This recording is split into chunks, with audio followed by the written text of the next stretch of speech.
Hello everyone, I am Ashi. Welcome back to my channel Keep Growing. This is third part of the series of vocabularies जो कि मैं रोज आपके लिए लाती हूँ. मैं डेली आपके लिए 5 बहुत यूज़फुल vocabs लेके आती हूँ. आज भी मैं आपके लिए बहुत हेल्पफुल vocabs लेके आई हूँ. चलिए आज की पहली vocab देखते हैं. आज की पहली वोकैब है इम्पेंडिंग. इम्पेंडिंग का मतलब होता है कोई ऐसी अशुभ घटना जो कि होने वाली है, हमारे सर पर है, बस होने वाली है. Something bad that will happen soon, जो जल्दी हो जाएगी. कहते हैं ना, जब कोई डिज़ास्टर, कुछ ऐसी बड़ी घटना हो जाती है और आपने कहते हुए सुना होगा किसी को, या आपने खुद ऐसा कहा होगा, मुझे तो पता था ऐसा होने वाला है, मुझे ऐसा सेंस था. I had a sense of impending disaster. मुझे पता था ये घटना होने वाली है, आने वाली घटना के बारे में मुझको पता था. ठीक है. पहला यूज देखिए. The player announced his impending retirement from international football. International football के खिलाड़ी ने अपनी आने वाली रिटायरमेंट के बारे में घोषणा की, अनाउंस किया. रिटायरमेंट को नहीं, अपनी आने वाली रिटायरमेंट के बारे में उसने घोषणा की. ठीक है. There was a feeling of impending disaster in the air. आने वाली घटना के बारे में पहले से पता था, पहले से इसका अनुभव था लोगों को कि यह घटना होने वाली है. There was a feeling of impending disaster in the air. Impending का मतलब होता है ऐसी घटना, ऐसी अशुभ घटना जो कि होने वाली है. सेकेंड वोकैब है पार्टवेज. पार्टवेज एक ईडियम है. पार्टवेज का मतलब होता है टू एंड द रिलेशनशिप, रिश्ता खत्म कर देना. टू लीव ईच अदर, एक दूसरे को छोड़ देना. टू डिपार्ट फ्रॉम समवन, किसी से अलग हो जाना. ठीक है. पार्टवेज का यूज यूजुअली क्लोज रिलेशनशिप्स के लिए होता है. जैसे वह और उसकी वाइफ एक दूसरे से अलग हो गए. He and his wife parted ways. ठीक है. हम दोनों की सोच नहीं मिल रही थी, या हम दोनों की सोच नहीं मिलती है, हम दोनों को अलग हो जाना चाहिए. As our thought don't match we should part ways with each other. हमें एक दूसरे से अलग हो जाना चाहिए. किसी ने मुझसे पूछा क्या पार्टवेज की जगह सेपरेट का यूज़ कर सकते हैं. जी नहीं, पार्टवेज की जगह सेपरेट का यूज़ इसलिए नहीं कर सकते. सेपरेट का यूज़ हमेशा टेम्प्रेरी चीज़ों के लिए होता है. मैं और मेरा दोस्त साथ एयरपोर्ट गए और वहाँ पर सेपरेट हो गए. सेपरेट मतलब हम दोनों ने एक दूसरे से वहाँ रिश्ता नहीं तोड़ दिया, हम दोनों को अलग अलग जाना था, इसलिए हम वहाँ सेपरेट हो गए.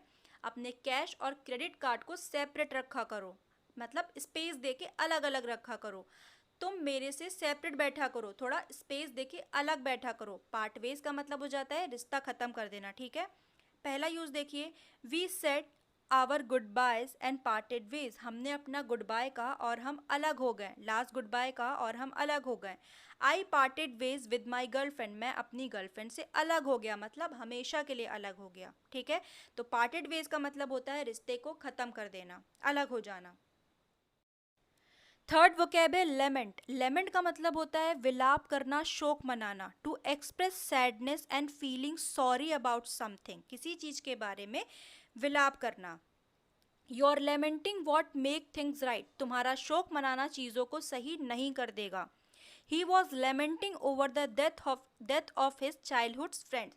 वह अपने बचपन के दोस्त की डेथ पर शोक मना रहा था या विलाप कर रहा था. लेमेंट का मतलब होता है विलाप करना या शोक मनाना. ठीक है.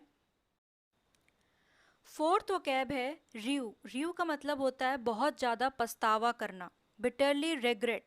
कहते हैं ना, काश ऐसा मेरे साथ नहीं हुआ होता, या काश ऐसा मैंने नहीं किया होता.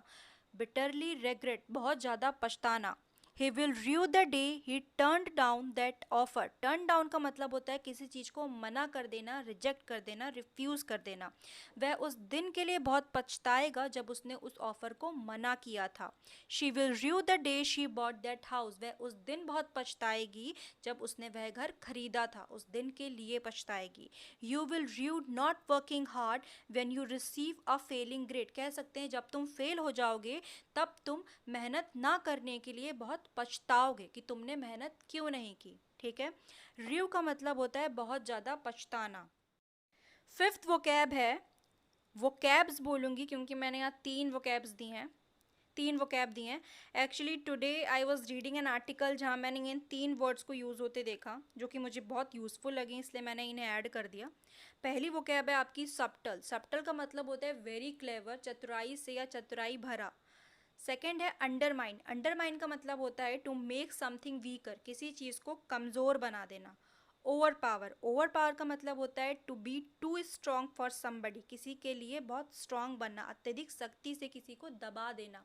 जैसा कि कुछ सीनियर्स अपने जूनियर्स के संग करते हैं, कुछ बड़े अपने छोटों के संग करते हैं, ठीक है, अपनी शक्तियों के थ्रू, अपनी पावर्स के थ्रू उन्हें दबाने की कोशिश करते हैं। मैंने यहाँ यूज़ एक दिया है इन तीनों वर्ड्स को यूज़ करके। माई सीनियर्स सप्टली, सप्टली मतलब चतुराई से, एडवर्ब है। My seniors subtly undermine my efforts, मेरे एफर्ट्स को कमज़ोर बनाया या इग्नोर कर दिया, उसे गिना ही नहीं। And try to overpower me, और मुझे दबाने की कोशिश की ऑल टुगेदर, पूरी तरह से। My seniors subtly undermine my efforts and try to overpower me all together. ठीक है, आई होप आपको ये पाँचों वोकैब या ये कहिए सातों वोकैब समझ में आए हों। चलिए एक बार रिपीट करते हैं। इम्पेंडिंग, इम्पेंडिंग का मतलब होता है ऐसी घटना जो कि होने वाली है, कुछ गलत घटना, कुछ बुरी घटना, ठीक है। पार्टवेज का मतलब होता है एक दूसरे से अलग हो जाना, किसी क्लोज रिलेशनशिप में। लेमेंट का मतलब होता है शोक मनाना या विलाप करना। र्यू का मतलब होता है बहुत ज़्यादा पछतावा करना। सब्टल का मतलब होता है चतुराई से, चतुराई भरा। अंडरमाइन का मतलब होता है किसी चीज़ को कमज़ोर बनाना। और ओवर पावर का मतलब था अपनी शक्तियों के थ्रू किसी को दबाना। आई होप आपको ये पांचों वोकैब्स बहुत अच्छे समझ में आई होंगी और बहुत ज़्यादा यूज़फुल लगी होंगी। तो अगर आपको मेरे एफ़र्ट्स आज भी अच्छे लगें तो प्लीज़ मेरी वीडियो को लाइक करें, मेरे चैनल को सब्सक्राइब करें और जिन्हें भी ज़रूरत है उनके साथ मेरी वीडियोस को शेयर करें। Thank you for watching.